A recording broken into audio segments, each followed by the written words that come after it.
Hello, I'm Captain Blau. Welcome back to Sorcery. And it's called Goofy Practices Sorcery because every episode, whenever my character talks, I give him Goofy's voice. So instead of, hello there, sir, it's, hello, sir. That's how I say it. Excuse me. Now, we were going down the valley because I want to go into the mine shaft. Jesus Christ, sorry about that. I have my, I don't know if you could get a cup of tea. The bridge seems untrustworthy. Anything could happen while you're halfway across it. There could be no escape, but the last, most fatal kind. Better to walk. Excuse me. Final kind, I mean. You make your way along the stone bridge. The angle is steep. It's hard not to stumble. And the valley floor, a dried up river, is worn in stones, hurned by water that is now long gone. Excuse me. A small cave opens in the rock face nearby. Why do I keep hiccuping? That's really annoying. Sorry. Where's I? Wretched machinery outside. There's mining going on here once, but it must have been long ago. A wider track made for carts carrying ore leads up the far slope. Look around. You pause for a moment, recover your breath. Look around. Look at the machinery. You walk for a while between the ancient machines that lists out of the mud beside the riverbed. Gigantic hoppers now bronze with rust, with huge spiked wheels on their sides and chutes leading between them, now thick with bindweed, slugs, and mud. Whatever these machines were for, they have not worked in decades, maybe even centuries.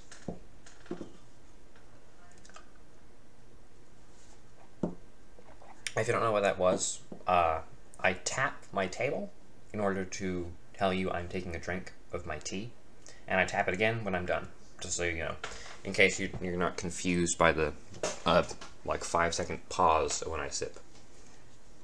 Inventories, look at and investigate the mines. You approach the mine entrance. A wet wind greets you from the depths. A mine shaft must lead somewhere. It's pitch black. There are no torches. You don't have any light source of your own. Go inside, because we're gonna die in here. You stride further inside until the wet rock is above you and the air falls suddenly cold and still. Your breath echoes. Tight, dark places are often fearsome, and through the rock walls, where curved with axes, there's still something wild and harrowing about this place. Your feet crunch on the gravel floor. Cast a spell. I think we should cast Sus, because something's going to happen in here. Look at that, we can cast Sus. However, what else can we cast? God. Hot. And Howl. I'm going to cast Sus. Tell me if there's anything in here. You cast a spell, and within moments, a dread feeling has come over you. This cave is a place of great and terrible danger. You feel quite certain that going a step further would be death, so turn back. Let's get the hell out of here, then. Jesus. Why did that take... Oh, man. Whatever. Your breath is short, and your heart is hammering as you pause. Halfway up the valley slope, a small wooden hut opposite of this little way back to the path. Look at that. Oh my. You stop to watch the hut, dropping behind a brush out of sight as you do. After a few minutes, you see a troll emerge, ducking into the tiny frame of the building. He is clearly guarding something around here. Perhaps a mine, or perhaps he was stationed here long ago to guard a city that is now crumbled to ruin. I'd like to see what he does. Because, yeah, I want to approach that guy. The creature stands outside the hut for a few minutes, looking this way and that, his colossal head turning with the speed and dexterity of a windmill. Then he stops. He stomps away around the curve of the hill. You probably have a few minutes before he reappears. Go inside the hut. Rob him. You seize the opportunity and race over to the hut to see what you can pilfer inside. You find it a barren shack. There's a low oak table in the center, no windows, and there's no door. A pile of blankets in one corner is only nicety. Search the blankets. 3 gold pieces. Take money. Look under the table. You peer on the table, find nothing but discarded scraps of rabbit bones fur from the troll's meals. Look at the blankets. Uh-oh. Blanket in the corner of the room has seen better days. They were fine cloth once, but have been worn to shreds by many years. This has clearly never been washed. Flies lay eggs in the gaps where the weave. Suddenly a shadow falls across the entrance. The trolls return, roaring with anger. It raises its sword. You have to fight it. Cast a spell.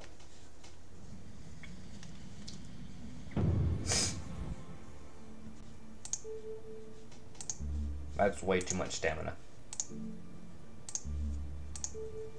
Oh, that's also too much stamina. Don't have a rock.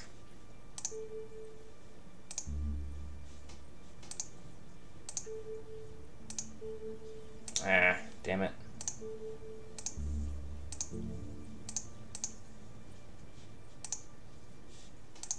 We can obviously... Actually, you know what? While we're doing stuff...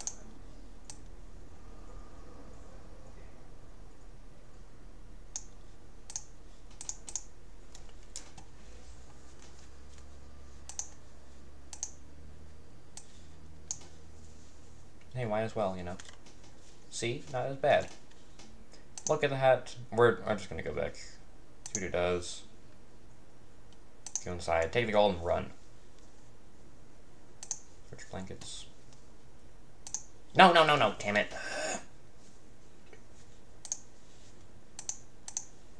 Sorry.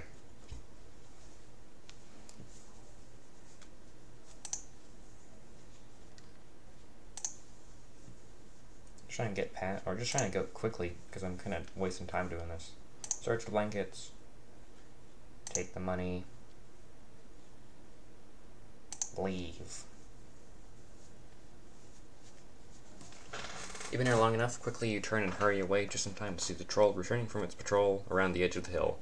It hasn't seen you and is too stupid to notice anything has been moved. Too stupid to notice anything you might have moved or left out of place. It moves to enter the hut. Slip away. Actually, if I can face the troll. Maybe I will fight the troll. Get some action. Sorry, but...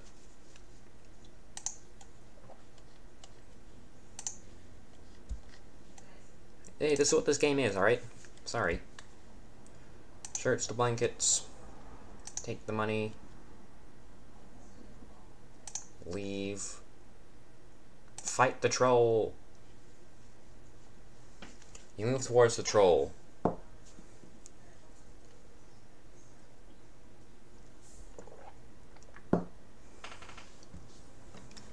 This time, not afraid to let it see you. And see you it does, raising its enormous sword above its head and roaring. Trolls are dim-witted creatures that cannot be reasoned with, despite any stories you have heard. Cast a spell. This is sorcery, after all. Steve Jackson sorcery. Stump, clumsiness? Pop. Just the same spells as earlier. Sun Jewel. Where do I get a Sun Jewel? Because did I miss a Sun Jewel or something?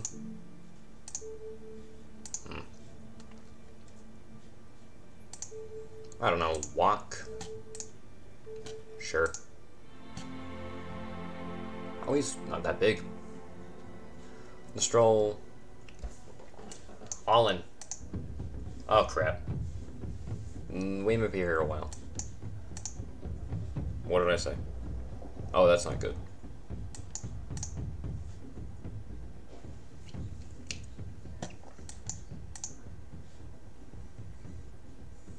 But we're gonna kill the troll, and he's gonna have something. He's had to. Enormous sword. My sword's bigger than that.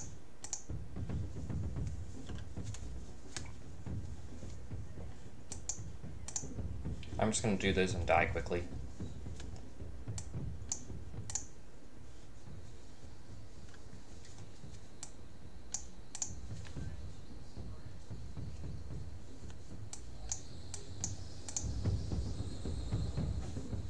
Alright, he dies. Shameful, I know. So I'm going to try again. Go for 3.5. Not too much lost. Yeah, see?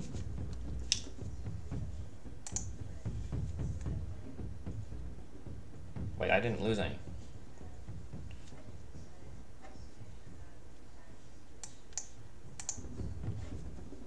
Look at that. Didn't lose any. Ah, yeah. Now search the troll. Drink my bloomberry potion. Find nothing. Ugh. Well, whatever. We didn't lose anything. That's good. No, I mean, that's $1. But whatever.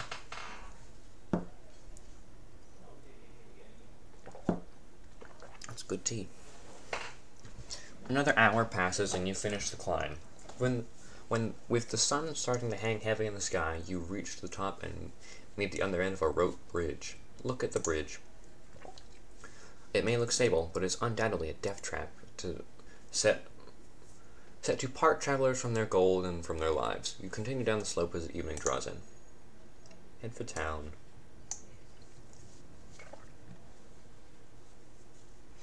Some way down at the hill, you stop for a rest, sit on a boulder to survey what lies ahead.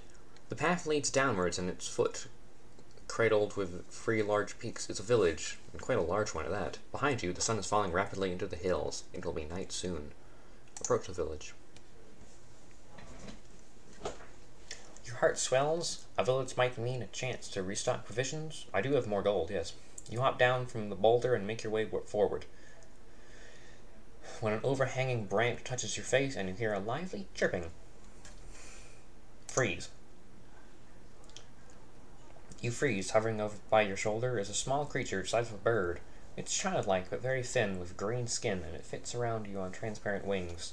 It seems friendly enough, but even lands on your shoulder. Its tiny clawed toes pinching slightly. Shake it loose. You try to bat the creature off your arm. Don't do that, it complains with a shrill, squeaky voice. You'll break me. Then get off my shoulder. Ugly little thing. Ugly little thing. I don't know if you can understand that. I say things kind of fast. I think that's just this game. I'm trying to get through it quickly. All the reading. The thing hops from one side of your head to the other, its flickering wings buzzing past your face in an irritating fashion. And hello to you, the creature replies, chirping. My name is Jann. What do you want with me? See that village? The creature replies. Last time I tried to go through, they told me I wasn't welcome, so I wouldn't mind some protection. Yeah, what do I get? My advice. I'm small, but I've got a big brain. Means I've been a lot of places, and I can remember them too. The creature starts hopping up and down. Come on, it grumbles impatiently. Let's get going, can't we? Where I'm going? It's dangerous. You might be killed traveling with me. The creature shrugs. I've got small wings. Can't get far on my own. What are you?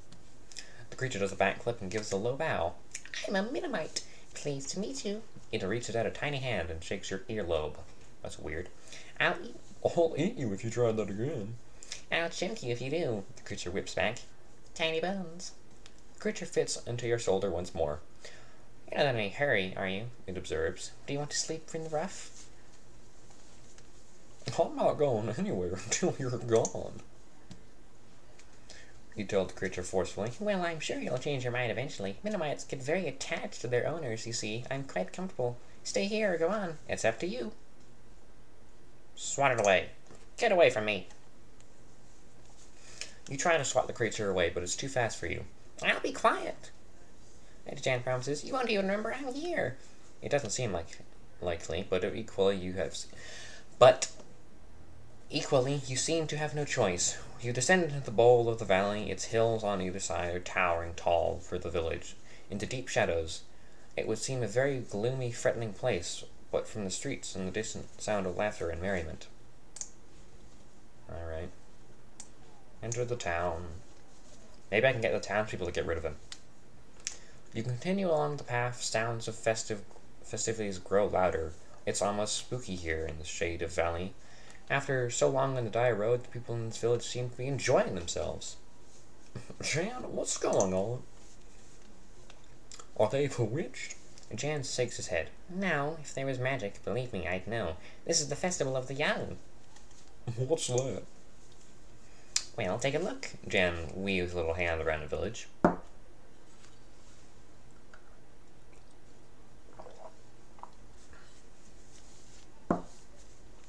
The idea is that once a year, the children are allowed the freedom of the village. It's a time of great fun and a lot of pranks. It becomes quickly obvious what he means. You pass the first few buildings where you find a number of children sitting on the street drinking ale from deep mugs. Further on, a young boy is holding a woman over her knee and spanking her. That's weird. The other side of the street, a group of boys is fighting outside a hut that reads Glandor's Tavern. Funny, you've definitely seen that name somewhere before. That's my axe. Enter the tavern. Behind the bar sits a thick-set man, wiping mugs down with an old rag. Greetings, stranger, he calls. I'm Glandor. Can I be helping you? Greetings. I have come a long way. I'm sure you have. Take a seat. And you do so. Jann leaps onto the counter. Gavendor seems amused rather than alarmed by the creature. I have something for you. Oh, yes? He looks at you expectantly. Give him the axe. You take the axe from your pack and lay it on the bar. The old man's light up as he sees it. Where did you get that? He exclaims. I bought it from a merchant. You answer, but is it yours, isn't it? He reaches forward almost nervously. He's clearly overjoyed. I haven't seen this thing in at least 20 years. Time was I spent every day with it. He mimes a gentle chopping motion with the blade, perfectly pitched at neck height on a goblin. Incredible. I remember the weight. How did you lose it? I was part of a raiding party. There were 4 of us exploring giant ruins at La Quay. We descended into a cave system and the roof collapsed. I was knocked unconscious. They left me. Couldn't get me out, I suppose. Except that someone reached me enough to steal my famous axe. Did you ever find out Hugh? No, he shakes his head sadly. No, I went on a healthy quest for revenge, but I never got it. Got something else instead that made me hang up my traveling boots. And if you don't know what that is yet, you will. Now here, I'm forgetting my hospitality. Without putting the axe down, he quickly gathers a mug and fills it with ale. For you, from the house. You thank him and drain the mug deep. The beer is quite thick and refreshing. Then it is his turn to question you. So, how long are you staying here? Only for tonight. I see. Well, let me give you some advice. There's a site nearby, a place called the Crystal Waterfall. Whatever you check you're on, whatever you feel, excuse me, and whatever you feel about sites, you should go. It's more than just something to look at. Here, he grabs a piece of paper and scribbles down a note. Yeah, that doesn't make any noise.